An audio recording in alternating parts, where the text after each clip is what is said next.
Good afternoon, everybody. Welcome to the show. It is Wednesday afternoon, and I am Scott Steehn, lead handicapper at winnersandwhiners.com. And I'm your co-host, Scott Reichel, senior handicapper over winnersandwhiners.com. And together, we make up this team that we do this show every single day, Monday through Friday, 3 p.m. Eastern Time. It's heading back to the window with Scott and Scott as we attempt to guide you on that perilous journey to make money in the world of sports betting. Scott, how'd your day go yesterday? Overall, went pretty well. I believe we hit basically everything in sight. I think we disagreed about the Michigan State game, which you were on the right side of. Oh, we kind of split, actually, because I like the under. Right. But, yeah, I think we basically got everything right? I mean, I'm trying to think. We both had Arkansas. We liked Miami. We liked really just all the right sides. Yeah. Am I missing something? No, it was a good day for me on the show. Bad day for me in my real life pick. So, yeah, not ideal. My totals kind of shit the bed yesterday. Only two picks I hit, fading my two favorite teams, Mizzou and K-State, faded them both, and into the face of double digits, and really never either one of them ever in doubt. Yeah, I'm trying to think of one game that we were just wrong on, and I can't think of one. There you go. Brandon Dello's checking in, said eating a Big Mac Daddy burger on lunch. Watching you guys doesn't get any better. I agree, buddy. Have you tried one of those fucking fish air and land air and sea things with the chicken sandwich, the fish sandwich, and the burger? Big Kahuna Burger. Is that a real thing? I've seen it. It's a tasty burger. I've seen it on Twitter. Is that a real burger? That triple threat thing, or is that just something somebody made up? The triple threat hard clogger supreme. Yeah, I know you can't eat it, but. That's. I just mean in general. That's I don't know. I feel like a burger, don't get me wrong, with cheese on it, I'm sure would be good. Yeah. But when you throw on like 4 patties with some bacon on top, isn't it overkill at some point? Oh yeah, and literally, it's over. I went to. I don't even mean from a health reason. I just mean from a taste. Are you actually going to be able to taste all 4 burgers at the same? Like I don't know what we're doing. Dude, I went through Burger King the other night. My wife likes her fish sandwich. I got a salad. Yeah, I really did. And okay, classy. They've got the cha-ching thing on there, and I'm looking at the calories. I'm looking it up.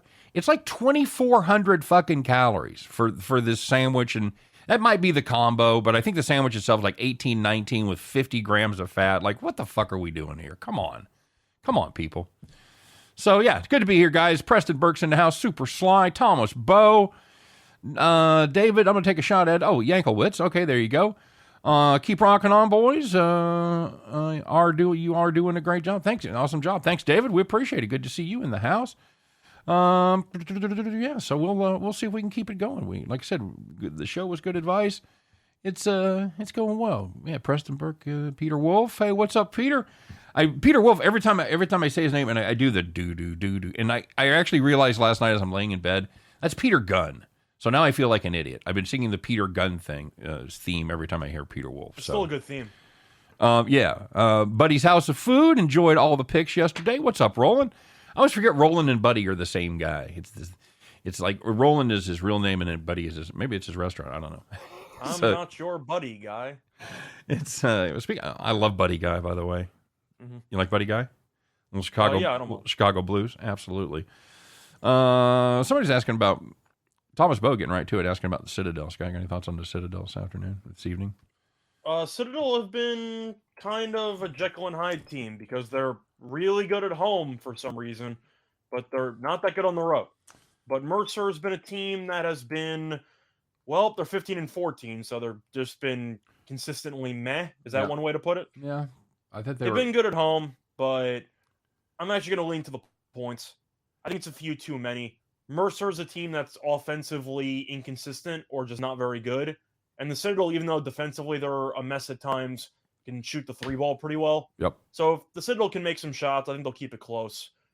I'm going to lean to the Citadel, but I'm not going to have any action on the game. Fair enough. Yeah, I'm probably with you. This Mercer Bears team is a team I've got behind before, and they've kind of stuck it to me. Right in the honey jar, so to speak. So, yeah, Citadel is dead to Scott. Yeah, that was for totals, though. That wasn't side related. How about the Citadel, by the way? They went under against Samford after like 200 points in the first meeting. I know, dude. It's damn psycho team. Man. I know, it really is. We talked about that before, about how much stock you put in previous performance. And I'll tell you, and we've got one cooked up. I don't know, spoiler alert, but we've got one. It's going to be on the farm where we do take into account the previous result, only because the team that we're on won on the road, won and covered on the road. But if you're as far as totals go on the road and things like that, first of all, you got to look and see who's hurt, if anybody was hurt. And then depending on how deep you want to dive, you can look into officials, you can look into the fouls called, all that kind of shit, and how that matches up with their year-long performances. Somebody asking about Colgate Holy Cross. Yeah, these are the conference games we talk about where you just end up laying a shit ton of points, laying, I don't know, 12 with Colgate. This is my play of the day. I have Holy Cross team total under. I just am not sure how they're supposed to score. Yeah, they're a team that just flat out really can't score. And Colgate defensively has been really good in conference play for the last couple of weeks. Except for that Army game. The Army game, don't worry about the Army game. We don't talk about that. I don't know if the Army, if they pulled out howitzers or what happened there, but other than all that, the other ones were good. Yeah, they haven't given up 70 in almost a month, so except that Army game. So I don't hate that. As far as laying 12, I'm not taking Holy Cross, man. Oh God, I can't. I mean, that's the thing though. You don't know what to factor in for the first meeting. But Colgate's the best team in the Patriot. I think we'd agree with that. Yeah. Holy Cross isn't the worst team for once. Congratulations, they're still bottom 3. But you look at the first meeting and Colgate won by 27. Wasn't really close. Yep. I just don't know if Holy Cross really has the athletes to remain competitive in this game, regardless of who's at home. I don't see it. Yep. You? Yeah, see, that's the thing. There was a 16.5 point spread. They beat them by 27, lines down to 12. So infer in that what you will. I can't. I'm going to pass. I can't take Holy Cross here, and I don't want to lay 12 on the road in a conference game. I think if you're taking Holy Cross, you're just blindly parlaying it with the under, because I don't exactly expect Holy Cross to score in this game. So 76.5. So you get your team total somewhere around 63.5 or so. That was my play of the day. Is that what you got it at? Yep, 63. I believe it was minus 105. Yeah, I don't hate that. R Rivera 911 asking a great question. Ninja wants to know about Wisconsin. Let's take the Michigan thing first. Michigan rally or fall apart without Juwan Howard, Scott? Depends on the schedule, because Michigan has been kind of a team that can beat up on the weaker teams, but against any team with a pulse, you never know what you're going to get. And Rutgers has been a team that we know is very good at home.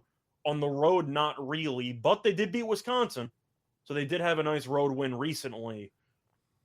I think I'm just blindly going to take the points with Rutgers because of Michigan's distractions at this point, right? I mean, they have a new head coach for this game. I'm not sure if the players got suspended for throwing the punches, but the point is, there's been a lot of off-the-court stuff going on. Technically on the court, but you know what I mean? I'm going to take the team with less distractions. I'll go with Rutgers. You? Okay, I think that's solid. Yeah, I'm kind of in the same camp there. I kind of take a wait-and-see approach. Wisconsin, Minnesota.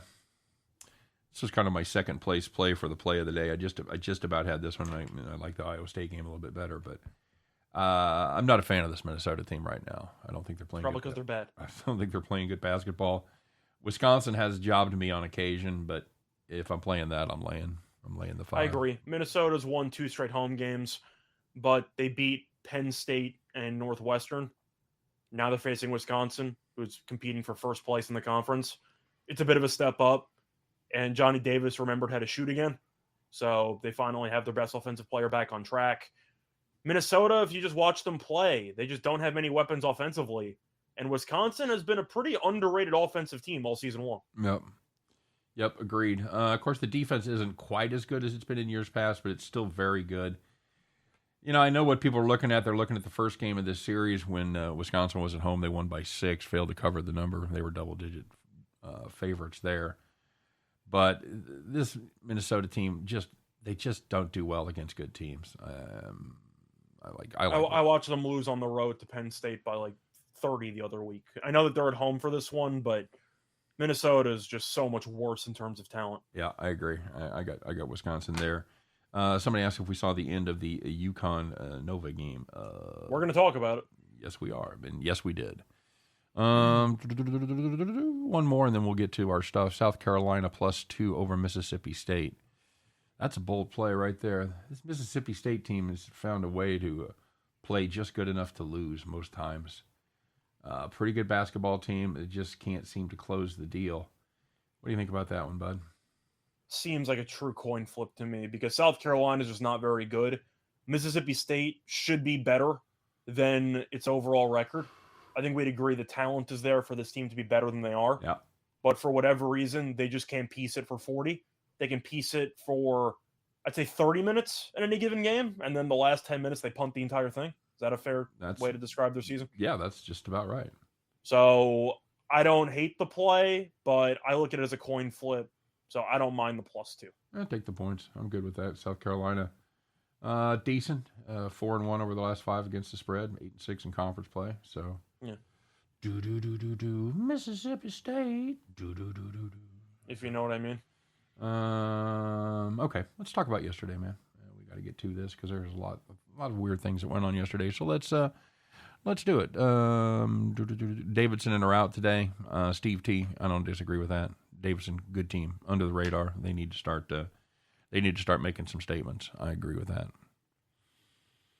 All right, let's take a look and see what happened yesterday. There was good news, there was bad news, there was winners, there was whiners, there's people that took it in the shorts, and there's people that took it to the bank, and you know who you are, but now everybody else is going to find out. By the way, guys, don't forget, I didn't put this up, it's Humpin' to Please.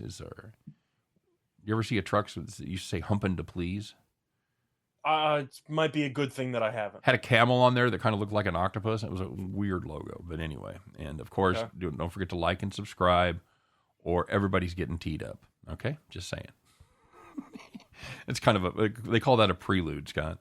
Yeah, it's a prelude. It's Chekhov's gun. You know Chekhov's gun is? You don't show the gun. Okay, that's it right there. So, and of course, check out our partners over there at BetMGM as they're still doing their deal.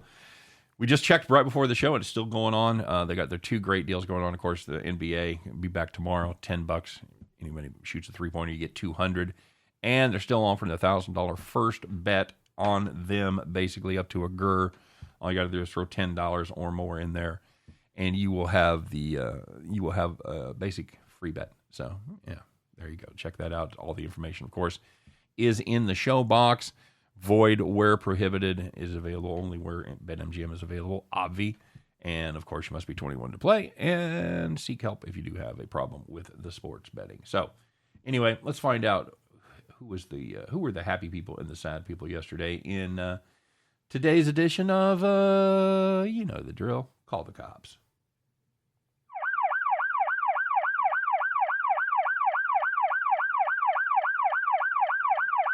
All right, very good, man. Why do I have that like that? I got it. Hang on. There, get off of there. There we go. Call the cops. All right. Finally, I get everything squared away there, Scott. Sorry for the delay. And let's start. Let's start in college basketball. Villanova +1.5 going up against UConn. Well, Villanova, you led by 4 points with 22 seconds left.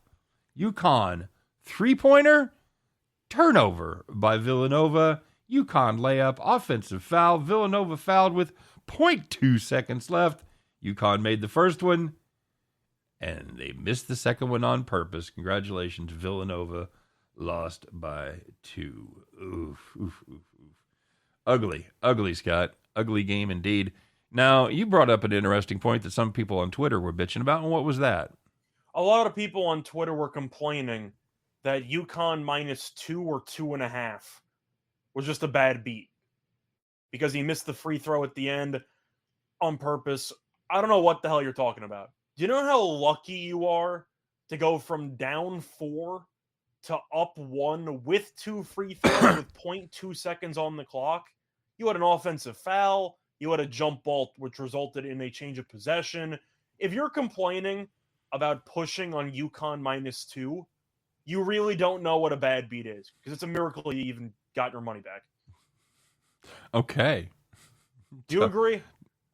Yeah. I do totally agree with that. I think people misidentified where the bad beat was there. So, all right. Got another one? All right. Yes, looking at the second one, if you had San Diego State on the money line against Boise, you led by 1 point and you had 2 free throws with 7 seconds left. The Aztecs, not known for being a great free throw shooting team, they missed both. Then Boise got the ball and got fouled with 1 second left. And Boise, of course, made both free throws. San Diego State money line, rip it up. Oh, God. Just ridiculous. Oh, man. If you had the Billikens of St. Louis minus 11.5, they led by 14. Fuck me. They led by 14 with under 2 seconds left. The bank, it's open, Scott. St. Joe banked it in. 3-pointer at the buzzer. St. Louis wins by 11. They're still happy. They're celebrating. You know what bettors are doing? Cussing their name. If you had St. Louis minus 11.5, oh, what a great player for 47 minutes, or for 39 minutes and 58 seconds. It's the last 2 seconds that get you, Scott. Call the cops. Yeah. All right. Well, there you go. So there was some good news. By the way, Summer, you were 100% right. There was actually no need for UConn to miss the free throw because you're up 2 with 0.2 seconds on the clock. It's actually impossible for the other team to score 3 points with less than 0.4 on the clock. So you're not wrong, but they just decided to miss it on purpose anyway. Yeah. Yep. Absolutely. There was some good news out there, Scott. These are the people that probably listen to us, right? Yeah. There was. You know where you are. You were sitting right where you wanted to be sitting because you were sitting in the rocking chair. So, first one, we're going to go to college basketball.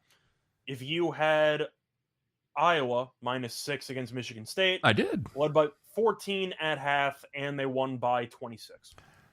What happened to Michigan State there, buddy? They got killed. Okay, fair enough. Yeah, there you go. If you had the Miamis of Florida, not the Red Hawks, but the Hurricanes. Pittsburgh is so bad, man. They so bad. They really are. Miami led by 20 at halftime. They win by 21.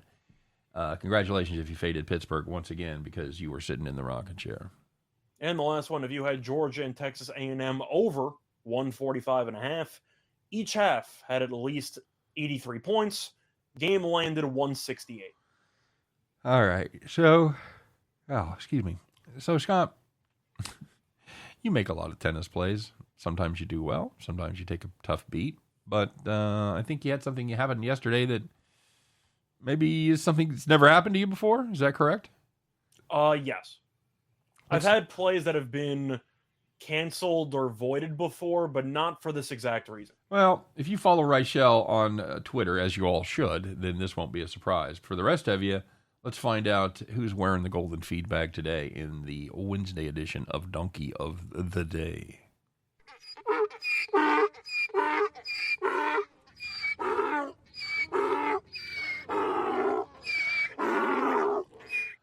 I will definitely let you take this one. So even though it's going to involve the tournament in Acapulco, it's actually not Alexander Zverev for being thrown out of the tournament for almost assaulting a chair umpire. So that's an honorable mention. Wasn't even the actual donkey of the day. It was going to be John Millman for what happened in my play that I matched yesterday. I had the over 22.5. First set tiebreak, exactly where you want it. It's 1-0 in the second set. Millman serving, it's going to be advantage to Giron, or it's deuce at the moment. Millman hits a ball out.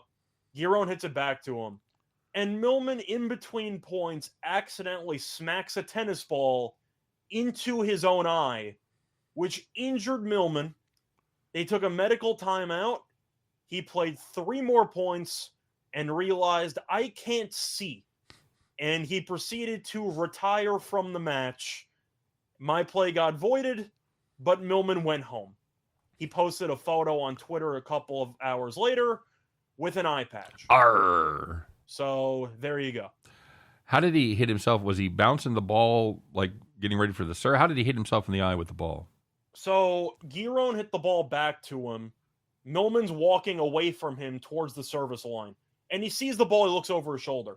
So he takes the racket and he tries to like angle it so it'll deflect into his hand. Right. And I guess he just misjudged the trajectory because it ricocheted off of the actual racket right into the eye, and then he immediately just collapsed. And there you go. He had to retire from the match. There you go. Good grief. I have never seen an injury like that before in my life. I posted it on Twitter. It got picked up by an official Australian news outlet, and then it got copyrighted. So I had to take down the video. Good times. Damn it. Good times. All right. So there was a game last night that you and I were both on the right side of, and we were on the right side of the total as well. But we didn't think it was probably going to go quite this high. Let's find out, Scott. The odds makers, if when it came to this game, you were definitely drunk. So in the Big 12, the Wheat State rivalry between Kansas and Kansas State, they squared off in round 2 last night. And, of course, I talked to you about that. I had Kansas winning big as my play of the day, and that's exactly what happened. Is they had very little mercy there. And the total is what we wanted to talk about here, because the total was set at 141.5, and that seemed a little low to you and I. We both liked the over there, but it went way over. Each half had at least 89 points. That game landed 185, and that was with KU pulling the regulars for about the last 4.5, 5 minutes. Pulled them right before the 4-minute TV timeout. They could have put another 10 on there. This certainly, it could have landed 150. KU could have named their number there. Yeah. As for the actual total, it wasn't close. When you go over by 40 plus, that's going to be odds makers are drunk. Yeah. It could have gone. It could have been close to 200 if they don't wanted it. Mm-hmm. So that was an ugly game. It sometimes you get them right and you look like a genius, and that was one of those times. So keep that in your back pocket the next time I tell you something, and nothing that I predict happens actually comes true. So remember the time I got the KU game right. So yeah. All right, bud. Let's catch up with the comment section here. What do we got going on, man? Wake Forest -3. Yes. Wyoming +7. Who's Wyoming? It got to be Colorado State if they're getting 7, right? Yeah, it's Colorado State. Give me Cowboys. I was going to say, it seems like the books are easily pricing Colorado State as being the best team in the conference. Mm-hmm. Like, I don't think it's close based on the spreads that you've actually seen with this team. Do you agree with that? At the end of the day, probably. I think it's very, very close between Colorado State and Wyoming. I was going to say Colorado State and Boise State. I think Wyoming may be a half a step behind. We'll find out tonight. I think I'm off on Boise. Are you? Just watching the last couple. They win. I just don't think that they are as impressive as Wyoming. Wyoming can actually go on the road and beat some people. Boise seems to win pretty much all of their key games at home. So I do think Wyoming's a bit more consistent just based on how they play on the road as well. But you got basically one guy on Colorado State, right? I mean, you got Roddy. That's basically it, isn't it? At least he's the main weapon. And their defense. Yeah. But as far as offensively goes, yeah, that's pretty much the case. Yeah, Bryce, I'm not taking Wyoming money line just because I think it's very tough to go into Colorado and win that game. But the spread does seem a little bit high. First game went to overtime. Wyoming won. I see Colorado State winning, but by around 4, give or take. I just think the spread seems a bit too large. Yeah, I would have taken Wyoming blind until they started and then started looking into it. Wyoming 7-2 as a dog, 8-3 on the road. Mm-hmm. 10-3 against teams with winning records. Nothing there dissuades me from taking a spin with the Cowboys. I like the Cowboys in the points there for sure. Somebody was asking about the where did I see it? The Providence game. I mean, I like Providence. The line is definitely odd because Providence, even though they did not cover against Butler, they still won. But they have one home loss this entire season. They are competing for first place in the conference, and Xavier's lost 4 of 5. And yet Ken Palm absolutely despises this team. Hates them. I don't know if Ken Palm's daughter got rejected from Providence or something, but Providence is like his most hated team. because Xavier is ranked ahead of Providence in overall KenPom rating, even though Providence is significantly higher in the conference standings. Yep, higher in the national rankings, higher in the standings, but the analytics hate that team. And I'm taking Providence. Like, you're 14-1 at home. Yeah, like, you and I feel like that line's too low. You and I probably spent 10 minutes of our meeting time talking about this game because it didn't make any sense. No. But I'm not going to say no to Providence. No, I can't. I'm going to lay a short price with Providence. Absolutely. Yo, Samford.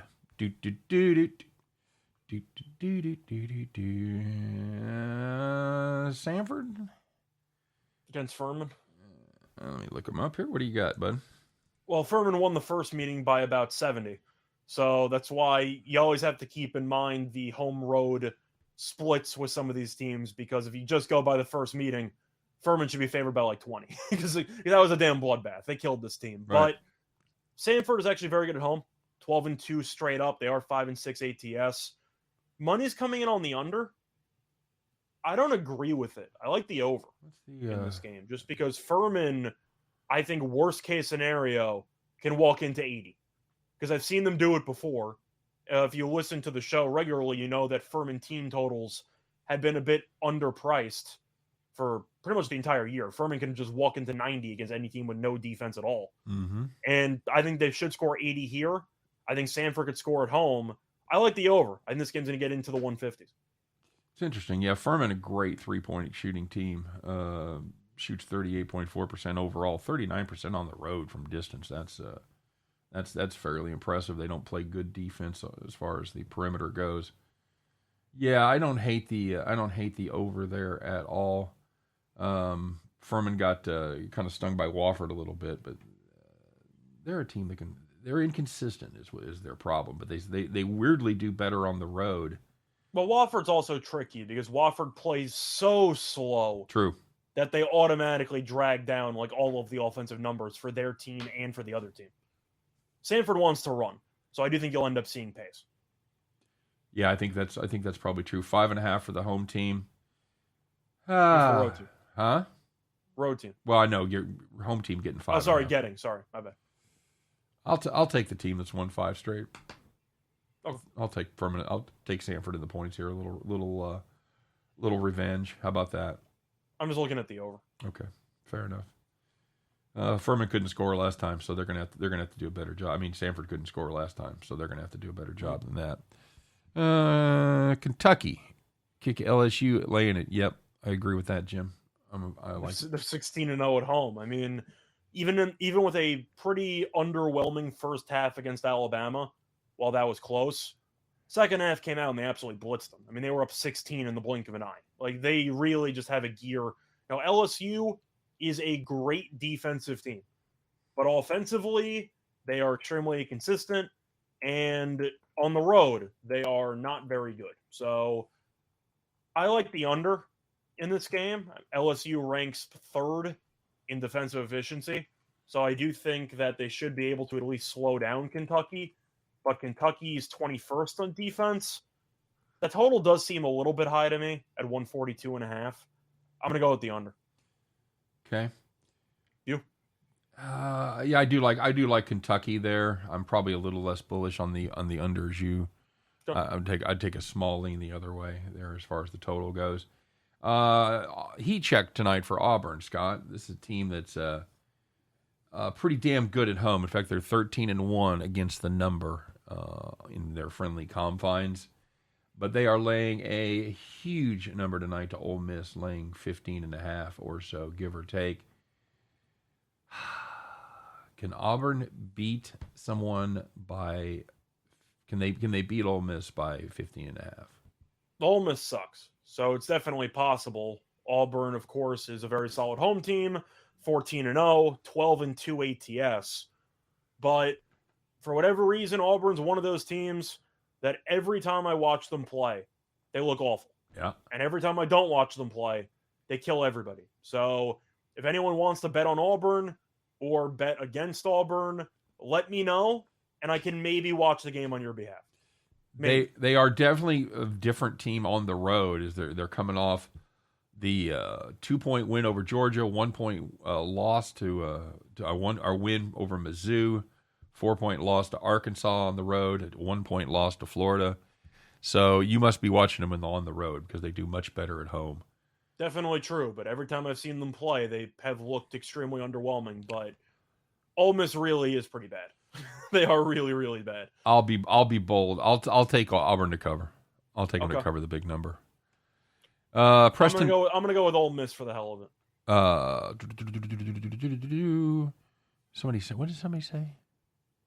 Oh, I needed a nap. I got to staying up all night. Yeah, sorry guys. Iowa State money line, yes, I like overtake me on Country Road. Yeah, that team's terrible. Yep. Your St. John's minus the 5 in the hook. They've looked really good last couple of games. I know Creighton has historically given St. John some problems. This year's Creighton team significantly weaker than most years. A lot of money on the over. I don't mind that. I think pace will be a huge factor in this game. I probably would go St. John's. They've looked really good at home. Yeah, I agree. I don't know about your total. Creighton defense is not bad. It's mostly about pace. God. Houston, 8.5. I don't know what to think of this Houston team. I want to like them so much. I know. Tulane, not a good team. Not bad against the number. 15-8 against the number overall. Here's your Houston numbers. 14-11 is a favorite. 4-4 on the road against the number. 6-7 in conference. And they won in double overtime against Wichita. Congrats, I guess. Like I don't like that's not exactly a great result, you know. They won. I know. They didn't cover. I know. Tulane 11-3 in conference against the number. Yeah, Hunter's got his players playing hard. I got to do it. I'll take Tulane in the points at home. That's how I'm looking. And again, we could have egg on our face. It could be a 25-point Houston victory. And shit starts rolling downhill. One more from Preston Davidson, team total over 72.5. We both like Davidson there. Let me check a look. I mean, I'm not a Duquesne guy, so it was the Dukes. What is it? 72.5. I actually just realized that Duquesne's 1-11 ATS at home. Oh God. Yeah. 1-11 ATS at home. Oh. 3-10 in conference. Yeah, not good. That's so bad. That is so bad. I knew that they weren't good. I didn't realize it was that bad ATS at home. That's a joke. Davidson, on the other hand, 10-4 on the road, as far as the spread goes, but just 5-9 in conference. So pick your poison there, my friend. Is Davidson the safe play playing over there? I think it has to be if you think they're going to either A, cover, or B, just do whatever they want offensively. But, I mean, 1-11 ATS at home. I just assume you're awful at that point. Yeah, agreed. Because they are. This is a Duquesne team that gave up 73 to G-Dub. That's not a good look at all. Looks like any team with a pulse puts up those kind of numbers. Richmond 74, St. Louis 77. These are all home games. Mm-hmm. Dayton 72, Fordham 72, UMass 74. Yikes. I see Magellan asking me about tennis. He's asking me about Tommy Paul in straight sets against Lahovich.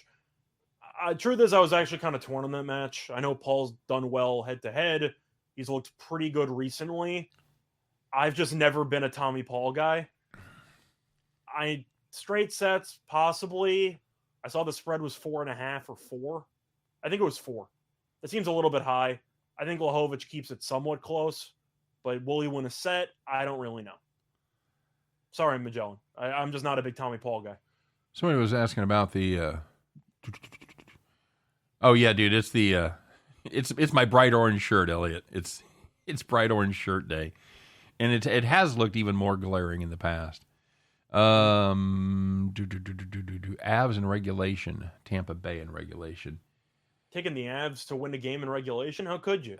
What are they, like the best record in the league by far? Yeah, they are. They go to overtime a lot, but they do. On the road against Detroit, yeah, sure. I don't mind a team total over there. No. They might just walk into 4. Yeah, I agree with that. And what was the other one they were asking about? The other one was Tampa. Oh, Tampa Bay over Edmonton. I like Colorado better. Edmonton's been playing okay since they switched coaches, though. They made the move. That's my problem, yeah. Edmonton. Regulation, meh. I don't really have a strong opinion on that one. No, this is an Edmonton team that's what, won 5 of 6? Yeah. Playing some good. That's the thing about new coaches. I mean, we saw even with Vancouver when they picked up Boudreau midway through the season.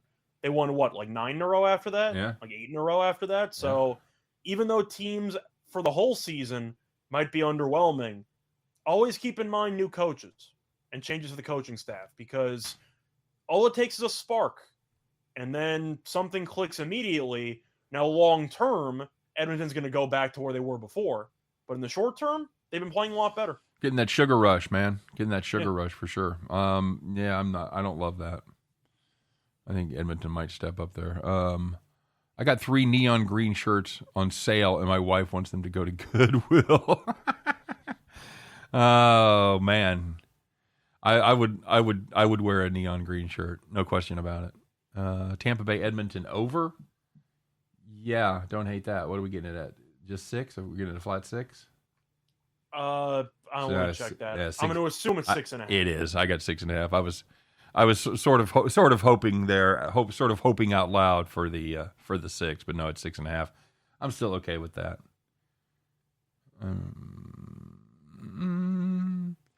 Hammer time. That's excellent. Magellan, when you say you guys, I'm assuming that's just me, because I'm the tennis guy. I will gladly hand you that title. You are the tennis guy. Indian Wells right around the corner, so you got that going for you, which looking forward to it. It's a good time. I guess we're gonna do a NASCAR show again on Friday. So let's go. Does Chris know that we're having a NASCAR show on Friday? Not yet. No, okay. He knows it's a possibility. So I've got him warming up in the bullpen. He's not coming in cold. So tell him to possibly keep a schedule open. Yeah, keep that hour open. And I made up a new scoring system, and it pretty much I tried to come up with a new and creative way to make me look better for being in last place. I'm assuming I'm in first place because I had the one guy who finished top 10 out of all 9 racers that we talked about. Scott can do a bowling show. I absolutely could do a bowling show, buddy. I wish you could bet on bowling, because I'm sure you can if you dig hard enough. Maybe if you find a bowling line, you can bet on anything. Let me know. We found lines for Little League Baseball. You're telling me you can't find a bowling line? I'm just saying. You can bet on snooker. Like, come on. I'm sure you can bet on bowling. Snooker's big in Europe, man. Yeah. Are we in Europe? Bowling's huge over there. You can bet on darts in Europe. You can bet on anything you want. Axe throwing. Have you ever been to one of the axe throwing places? I've been in there. I've actually never swung an axe. How could you go in there and not throw it? I forgot the exact occasion, but I think that the place I went to had it on the side, but it wasn't a full axe throwing place, so we just didn't do it. Don't tease me, JC. Don't say hi-li unless you mean it. If we had a fronton with it, I would be there like 2 or 3 times a week. I love fucking hi-li. It is a fantastic game to watch. The speed of the ball, it's unbelievable. It's a lot of fun. If you guys are in Florida, I think that's the only place they do it. They used to do it in Connecticut. I think it's closed down. So the only place you can go is Florida. There's a couple places. I love hi-li. Love it, love it, love it. $50 day pass to Indian Wells. Man, if I was on the West Coast, I'd be there every day.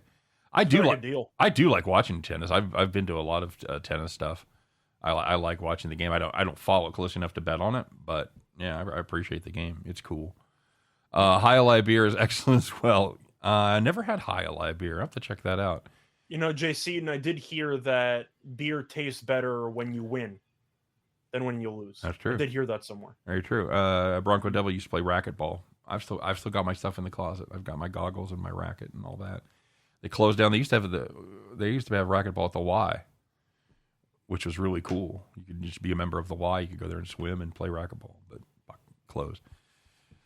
The new Tennessee orange shirt. The older shirt was taller, had more yellow. Yeah, Vols got colors from the daisies on Summit Hill. That is a lot of backstory, Preston.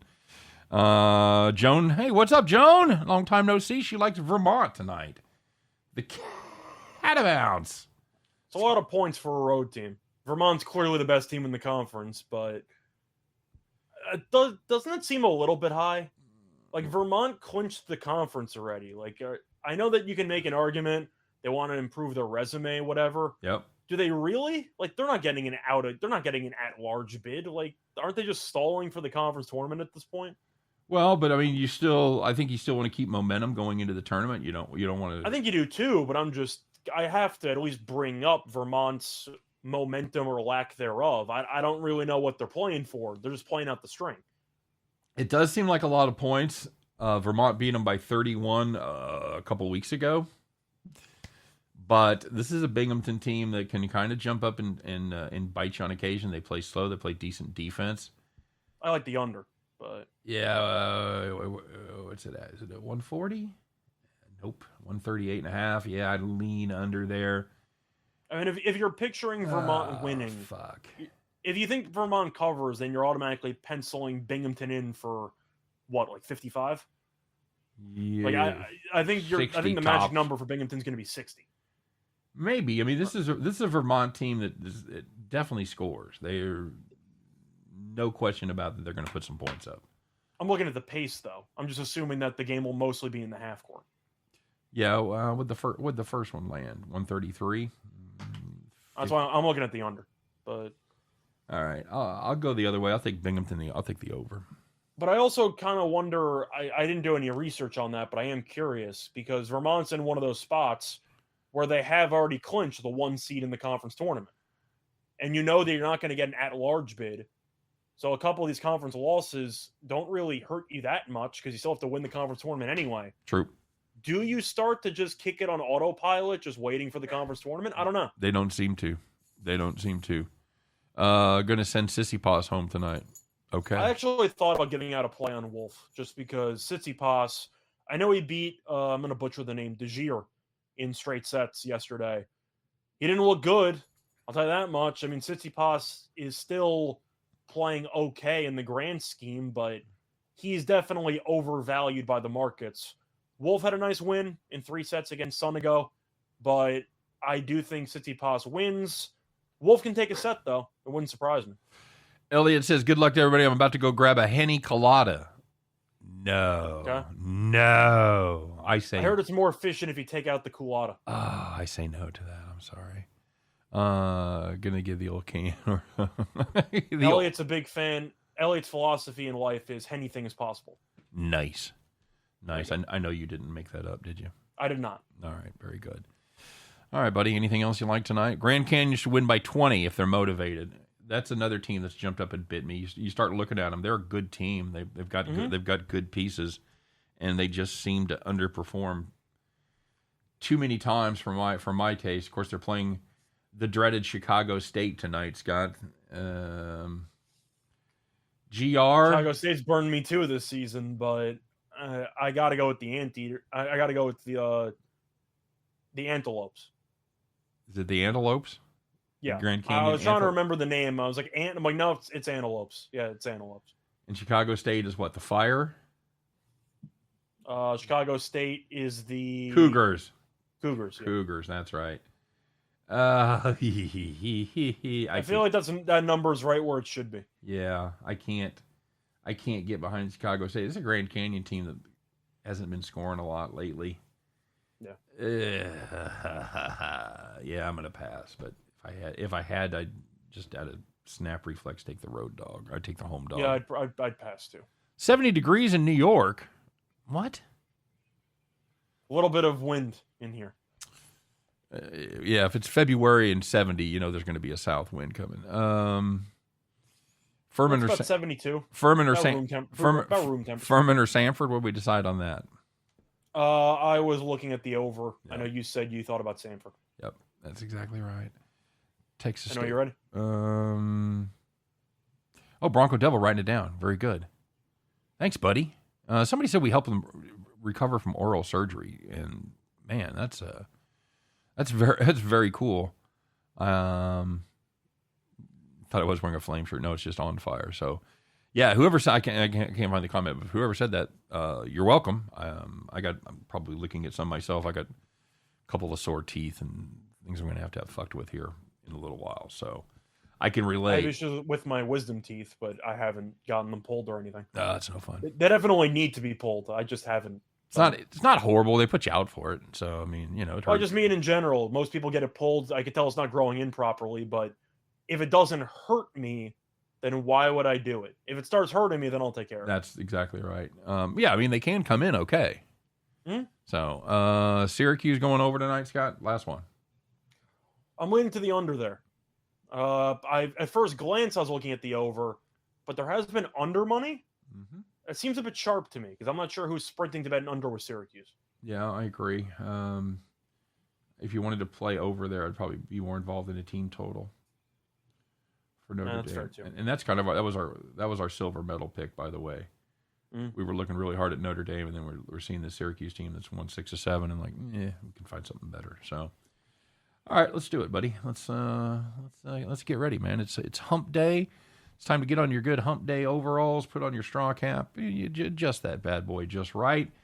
Get your keys out, climb aboard your John Deere, and fire that bad boy up because once again, kids, it is time to bet that farm.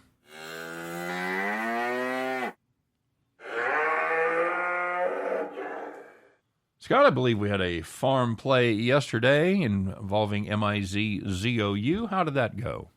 We backed the team in the orange shirts. And you're wearing an orange shirt, so clearly they cover. Cue the banjos!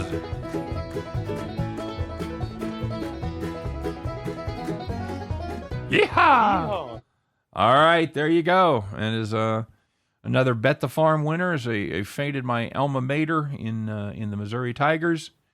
Ain't afraid to do it, man. Ain't afraid to do it. I go where the money is, not where my heart is. So. Let's take a look and see what we've got cooked up for tonight. We're going to go a little more under the radar with tonight's pick. We're going to play Arkansas State, the Red Wolves, minus the 3 points. And, here comes the... Wait a minute. Stop that. Sorry, bud. Logistical problems here. Where is it? Let me show me. There it is. Okay, there you go. Arkansas State minus 3. Why? Why would you do that, you might ask? Well, here you go. Arkansas State has won 10 of its first 12 home games. They are 6-3 against the number. Meanwhile, the Chanticleers have lost 5 of its first 7 games away from home. Arkansas State, they have played this meeting before. We talked about this. Arkansas State won the first meeting on the road by 7. And finally, if you want to geek out on your Ken Palm stuff, Arkansas State ranks 135th in defensive efficiency. Coastal Carolina, 171st. Not bueno. Not bueno at all. We like Arkansas State here to take care of business. Arkansas State minus the 3. Yeah, not really much more to add. I just think it's the better team playing a pretty short price at home. Very good. All right, and that's going to do it for the farm. That's going to do it for the Wednesday edition of Heading Back to the Window. As always, we appreciate you guys stopping by. Don't forget to listen to our pals Jim Williams and Chris King every day doing their thing, 1:30 p.m. Eastern Time, just parlays. And, Friday we'll be doing the NASCAR show. And, of course, we do this show each and every day at 3 p.m. Eastern, 2 p.m. Central, as we do our very best to help you guys in our never-ending journey to head back to the window. Take care, everybody. We'll see you tomorrow.